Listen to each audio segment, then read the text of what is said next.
The studio lights of La Revuelta burned brighter than usual that night.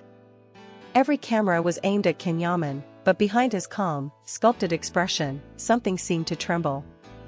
It wasn't just another interview. The host's tone, the silence of the audience, and the way Can's hands tightened together all carried the weight of something unspoken. The name Demet had hovered over his career for years. Whispered by fans, written in headlines, denied in public but never erased from the collective memory of millions. And that night, it was about to resurface again. The host leaned forward with a smile that didn't quite reach her eyes. "Can," she said softly, "there's something our viewers have always wanted to ask you. After all this time, who was Demet Özdemir really to you?" The audience froze. The air turned heavy. For a brief second, Can looked down, as if searching for the right words on the floor beneath his feet. His jaw tensed, his lips parted slightly, but no sound came out.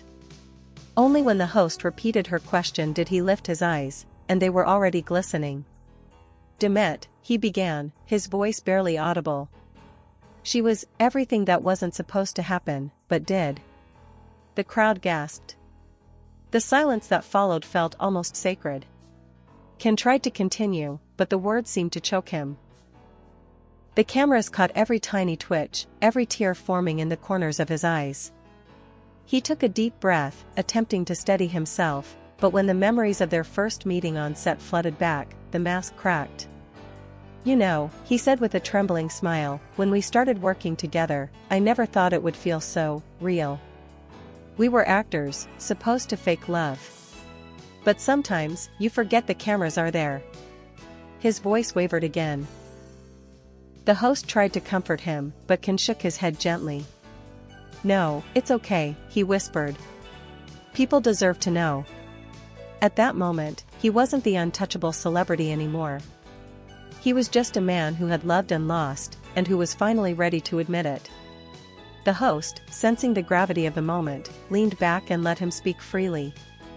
"We promised ourselves we wouldn't fall," he continued. "But promises don't mean much when your heart decides otherwise." The lights, the scripts, the long shooting days, everything about that first project had seemed like a dream for Can. But the real dream began the moment Demet walked onto the set. She wasn't dressed for the scene yet, she wore a simple gray sweater, her hair tied loosely, her face free of makeup.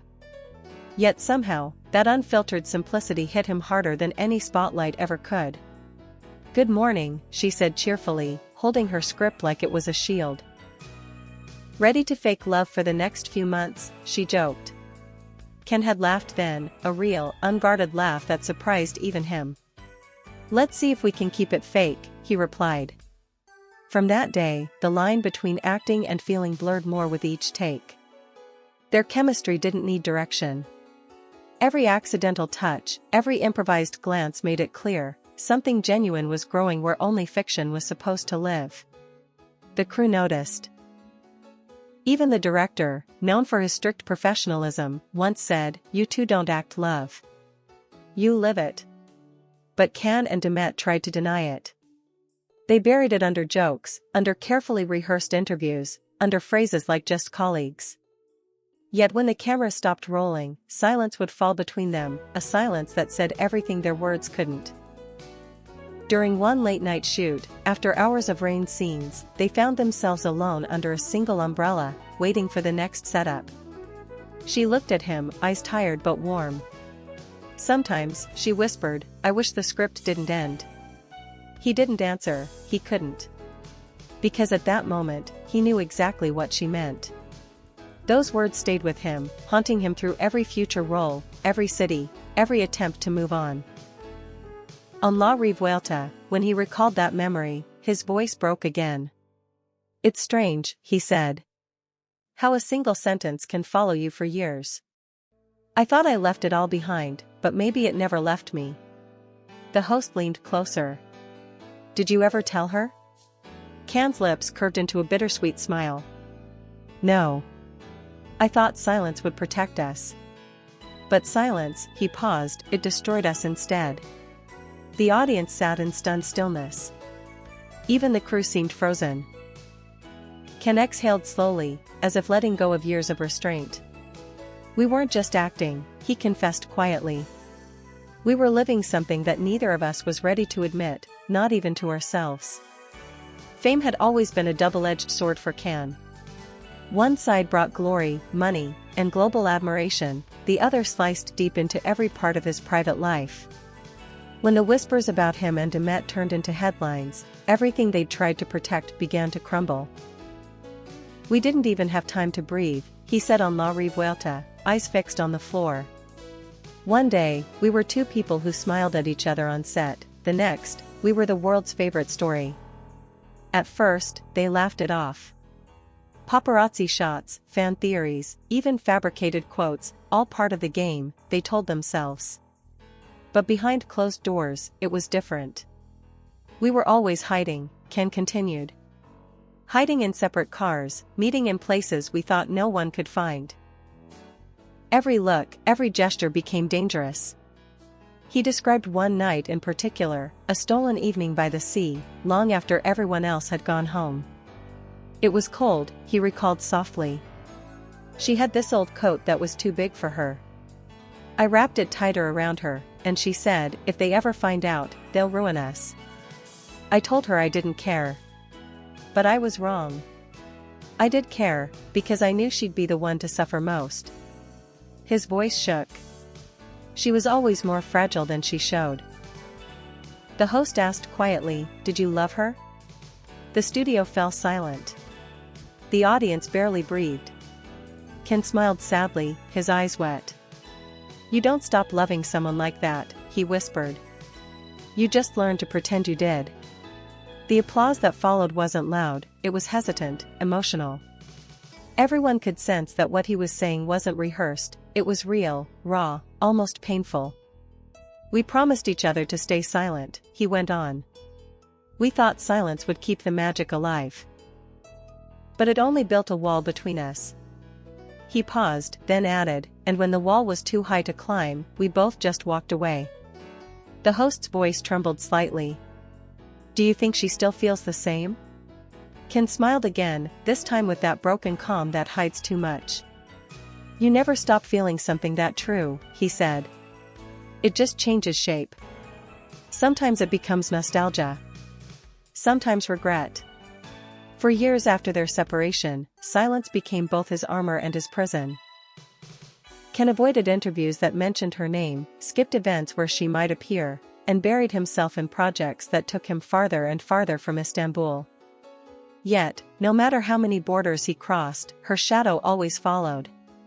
People thought I left because of pride, he said on La Revuelta, his voice carrying a quiet ache. But the truth is, I left because every corner of that city reminded me of her. The cafes, the songs on the radio, even the smell of the rain after shooting days, it all screamed her name. He paused, swallowing the lump in his throat. You can't heal when the world keeps replaying your story. The host nodded empathetically, sensing that this wasn't just an interview anymore, it was a confession years in the making. Did you ever talk again? She asked. Ken's expression softened, then dimmed. Once, he whispered. It was late, maybe past midnight. My phone lit up, and for a moment, I thought I was dreaming. It was her. She didn't say much. Just, I saw you on TV. You looked tired. I wanted to tell her everything, that I missed her, that I still thought of her every day, but all I said was, I'm fine. And that was it. He laughed bitterly, wiping the corner of his eye. Funny how the simplest words can hurt the most. The studio fell into silence again. You could almost hear the heartbeat of the audience, as if everyone was living his story with him. I think that was the last time, he continued. Since then, it's been silence again. But maybe that's how it was meant to be. The host tilted her head gently. Then why tonight, Ken? Why tell the story now? He took a deep breath. Because I realized silence doesn't protect love, it buries it. And I don't want her name to be just a rumor anymore. She deserves the truth. We both do. His honesty hit the audience like a wave. Some people wiped their tears. Even the host's voice cracked slightly as she said, "Then say it, Can. What is the truth?" He hesitated, then looked straight at the camera, as if speaking not to the crowd, but directly to Demet. "The truth," he said slowly, "is that I never stopped loving her. I just stopped trying to prove it." For a few seconds after those words, no one dared to speak. The studio of La Revuelta was silent. Not the kind of silence that follows a question, but the kind that follows truth. Can's voice had trembled, his eyes red, yet his expression carried a strange calmness, the peace of someone who finally stopped hiding. The host, visibly moved, placed her hand over his. "That," she said softly, "was the most honest moment this show has ever seen." The audience erupted into quiet applause, then into tears. People who had followed his career for years had never seen him like this. Raw, fragile, human. The camera zoomed in as a tear rolled down his cheek, but this time, he didn't turn away. He let it fall. "You know," he continued, his tone steadier now, "for so long, I tried to act strong. I thought vulnerability meant weakness. But maybe it's the only real strength there is." The host asked carefully, "If she's watching right now, what would you want to say to her?" The question hung in the air like thunder before rain. Ken looked straight into the lens, his lips trembling slightly. "If you're watching," he whispered, "I just want you to know, it was real. Every look, every silence, every fight, every goodbye, it was real. And I'm sorry I never said it when it mattered." His voice cracked on that last word. The crowd stood up, clapping through tears. Even the production crew, usually indifferent, had watery eyes. The segment ended, but the story didn't. After the show, Ken sat alone in his dressing room, staring at his reflection. The makeup team had left, the noise had faded, and the only sound was the hum of the lights above him. His phone buzzed, messages, calls, notifications. But he ignored them all. He picked up his jacket, sighed, and whispered to himself, "At least now she knows." Outside, as he left the building, paparazzi cameras flashed again, but this time he didn't hide. He walked straight ahead, his face lit by the soft glow of streetlights, as if a weight had finally lifted. Across the city, Demet was said to have watched the broadcast quietly. No posts, no statements, no interviews, just silence. But someone close to her later revealed she was in tears. She said it was the first time she truly felt seen again, the source claimed. And maybe that was enough, not a reunion, not forgiveness, but truth. The kind of truth that doesn't heal all wounds, but stops them from bleeding. As the credits rolled that night, the world wasn't just in shock, it was in awe. For once, fame, love, and heartbreak weren't scripted.